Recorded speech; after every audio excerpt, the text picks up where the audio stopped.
आज की इस वीडियो के अंदर दोस्तों मैं आपको बताने वाला हूं कि अगर आप फ़ोनपे में अपना बैलेंस चेक करने जा रहे हैं या फिर कोई ट्रांजैक्शन करने जा रहे हैं और आप उसमें अपना सही यूपीआई पिन डाल रहे हैं, लेकिन फिर भी आपके सामने ये प्रॉब्लम आ जाती है कि रॉन्ग यूपीआई पिन या फिर there is a technical issue.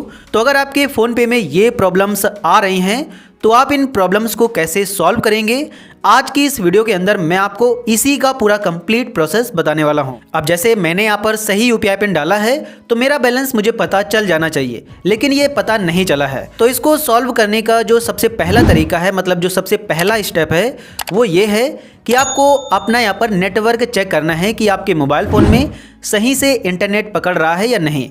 अगर आपके मोबाइल फ़ोन में कोई नेटवर्क इशू होगा तब आपके फ़ोनपे में ये प्रॉब्लम आ सकती है। इसके बाद इसका दूसरा रीज़न ये हो सकता है कि आपके बैंक में कोई सर्वर इशू चल रहा होगा। अगर आपकी बैंक का यहाँ पर सर्वर डाउन होगा तब आपके सामने ये प्रॉब्लम आ सकती है कि रॉन्ग यूपीआई पिन या फिर टेक्निकल इशू की। और जैसे ही आपकी बैंक का सर्वर रिजॉल्व हो जाएगा तो आपका बैलेंस भी पता चल जाएगा और जो भी आप ट्रांजैक्शन कर रहे होंगे तो वो भी हो जाएगा। लेकिन अगर ये दोनों चीज़ें ठीक हैं और फिर भी आपको आपका बैलेंस पता नहीं चल रहा है तो उस केस में आपको यहाँ पर अपने फ़ोनपे ऐप में कुछ चेंजमेंट करने होंगे। सबसे पहला, अगर आपके फ़ोनपे में कोई अपडेट आया है तो आपको अपने फ़ोनपे को लेटेस्ट वर्जन में अपडेट करना होगा। इसके लिए आप प्ले स्टोर में जाएंगे, उसके बाद आप सर्च पर क्लिक करके यहाँ पर सर्च करेंगे फ़ोनपे, और यहाँ पर अगर आपके फ़ोनपे में कोई अपडेट आया होगा तो यहाँ पर आपको अपडेट का बटन मिलेगा और आप अपडेट पर क्लिक करके अपने फ़ोनपे को अपडेट कर लेंगे। और जैसे ही आप अपडेट कर लेंगे तो हो सकता है ये प्रॉब्लम सॉल्व हो जाए। अगर इसके चलते यहाँ पर वो प्रॉब्लम आ रही होगी तो वो प्रॉब्लम ठीक हो जाएगी।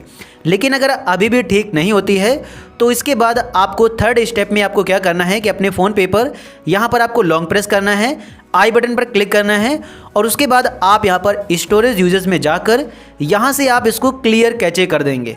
और जैसे ही आप इसका क्लियर कैचे कर देंगे तो आपके फ़ोनपे में ये प्रॉब्लम हो सकता है कि ठीक हो जाए। लेकिन अगर अभी भी आपकी ये प्रॉब्लम ठीक नहीं होती है तो मैं आपको यहाँ पर बताना चाहूँगा कि अब आपको यहाँ पर अपने फ़ोनपे के अंदर ही कुछ करना होगा।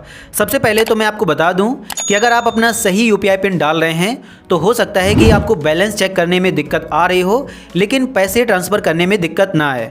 तो यहाँ से आप 1 रुपये किसी को यहाँ पर सेंड करोगे और उससे आपको ये पता चल जाएगा, मतलब अगर पेमेंट सक्सेसफुल हो जाती है तो आपको ये पता चल जाएगा कि आपने यूपीआई पिन सही डाला है। और हो सकता है कि आपको बैलेंस पता ना चल रहा हो, क्योंकि ये मेरे साथ भी कई बार हुआ है। साथ ही मैं आपको यहाँ पर बताना चाहूँगा कि आप यहाँ पर अपनी वही बैंक चूज़ करेंगे जिसका आपको यूपीआई पिन डालना है।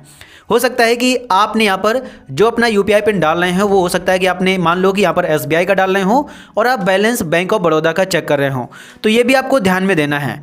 और इसके बाद अगर आप इन सभी से ये प्रॉब्लम ठीक नहीं हो रही है तब मैं आपको ये बताना चाहूँगा कि अगर आपने फ़ोनपे को अभी यहाँ पर चालू किया होगा, आपने या तो उसका पिन रीसेट किया होगा, चेंज किया होगा, तो उस केस में ये हो सकता है कि यूपीआई लिंकिंग में ये प्रॉब्लम आ रही हो। मतलब आपने वो चेंजमेंट इसमें किया है लेकिन वो ठीक से हुआ नहीं है। तो इसीलिए आपको इस केस में क्या करना होगा, अगर आपने पिन रीसेट किया है या फिर और कोई बैंक मतलब लिंक किया है तो इस केस में आपको क्या करना होगा कि आपको इस पर क्लिक करना है, बैंक अकाउंट पर जाना है और आपको जो अपना अकाउंट है उसको एक बार यहाँ से अनलिंक कर देना है। आप यहाँ पर क्लिक करेंगे और यहाँ पर आप आएंगे और अनलिंक पर क्लिक करके अपने बैंक अकाउंट को यहाँ से अनलिंक कर देंगे। और उसके बाद आपको ऐड न्यू अकाउंट पर क्लिक करके फिर से अपने अकाउंट को इसमें ऐड कर लेना है। और जैसे ही आप उसको ऐड कर लें फिर आप अपना यहाँ पर बैलेंस चेक करने जाएंगे तो उसमें आपको ये प्रॉब्लम नहीं आएगी। अगर आपने यहाँ पर कोई रीसेट वगैरह पिन किया है तो आपको यही करना है और आपका प्रॉब्लम ठीक हो जाएगा। तो इस प्रकार से दोस्तों आप इस प्रॉब्लम को ठीक कर लेंगे। जैसा कि आप यहाँ पर देख सकते हैं कि मैं यहाँ पर इस पर क्लिक करता हूँ और उसके बाद अपना यूपीआई पिन डालता हूँ, और यूपीआई पिन डालने के बाद जैसे ही मैं यहाँ पर सही के बटन पर क्लिक करता हूँ देन यहाँ पर आप देख सकते हैं कि हमारी ये प्रॉब्लम ठीक हो गई है। लेकिन अगर ये सारी चीज़ें करने के बाद आपकी प्रॉब्लम अभी भी ठीक नहीं हुई है तो उस केस में आपको एक बार क्या करना है कि आपको एक बार अपने मोबाइल फ़ोन को रीस्टार्ट करना है। रीस्टार्ट करने से हो सकता है कि प्रॉब्लम ठीक हो जाए, लेकिन अगर अभी भी नहीं ठीक होती है तो आपको एक बार अपने मोबाइल फ़ोन से इस ऐप को अनइंस्टॉल कर देना है। उसके बाद फिर से आपको इंस्टॉल करना है और अपने उसी मोबाइल नंबर से इसमें लॉगिन हो जाना है और उसके बाद 100% आपकी ये जो प्रॉब्लम है वो ठीक हो जाएगी। लेकिन अगर अभी भी दोस्तों आपकी ये प्रॉब्लम ठीक नहीं होती है तो मैं आपको बताना चाहूँगा कि अब ये प्रॉब्लम आपकी बैंक की तरफ से आ रही है। दरअसल बैंक में सर्वर डाउन हो जाता है या कोई टेक्निकल इशू चलने लगता है, इसीलिए ये प्रॉब्लम आने लगती है और आपको आपका बैंक बैलेंस और कोई भी यहाँ पर ट्रांजैक्शन नहीं होती है।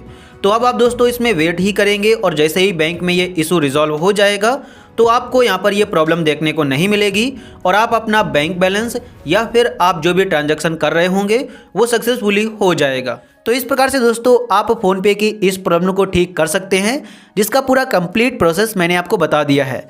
अगर आपको ये वीडियो पसंद आया हो तो प्लीज़ आप इस वीडियो को लाइक एंड चैनल को सब्सक्राइब जरूर कर देना। साथ ही अगर आपके मन में कोई क्वेश्चन हो तो आप उसे हमसे कमेंट सेक्शन में पूछ सकते हैं।